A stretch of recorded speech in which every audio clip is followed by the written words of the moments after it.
ერთ-ერთი ომის დროს ერთი ჯარისკაცი დაჭრილი ეგდო ბრძოლის ველზე. ამ დროს მას მტრის ჯარისკაცი მიუახლოვდა იარაღით ხელში. დაჭრილს ეგონა, რომ გარდაუვალი აღსასრულის წამი დადგა, თუმცა მტრის ჯარისკაცმა მას სამედიცინო საშუალებებით სავსე პატარა ჩანთა გაუწოდა და გაიარა. ცოტა ხანმა განლო და მსგავსი სიტუაცია განმეორდა, ოღონდ ამ შემთხვევაში როლები შეცვლილი იყო. ახლა მტრის ჯარისკაცი იყო დაჭრილი და უმწოვედ მიტოვებული ბრძოლის ველზე.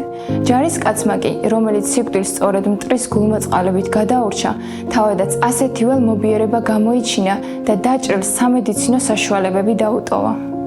უფალი იესო გვაძლევს ყველაზე მნიშვნელოვან სახელმძღვანელო პრინციპს ჩვენი ცხოვრებისათვის. ყველაფერში, როგორც გინდათ, რომ მოგექცნენ ადამიანები, თქვენც ისევე მოექეცით მათ. წარმოგიდგენიათ, რაოდენ განსხვავებული იქნებოდა მსოფლიო ამ ერთ მარტივ პრინციპს რომ იცავდნენ ქრისტიანები? შეგვიძლია იმის გამოთვლა, რამდენ ჩაგვრას მოიღებოდა ბოლო, თუ კი ყველანი დავემორჩილებოდით ქრისტეს სიბრძნეს.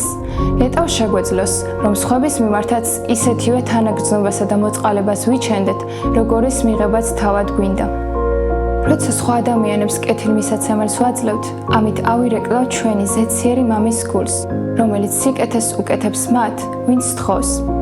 არსებითად მნიშვნელოვანია ის, რომ სხვა ადამიანებს არ ვუყურებდეთ როგორც მტრებს, ან როგორც უცხოებს, ან და როგორც ადამიანებს, რომლებსაც ვეჯიბრებით.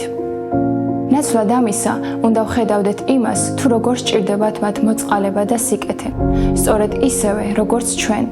და მაშინ, როცა ასე მოქცევას დავიწყებთ, შეიცვლება ჩვენი შეხედულებანი და მიდგომანი და შევძლებთ, რომ სხვათა მიმართ ჩვენს ისეთივე სიყვარული გამოვხატოთ, როგორცაც უფალი გამოხატავს ჩვენდამი.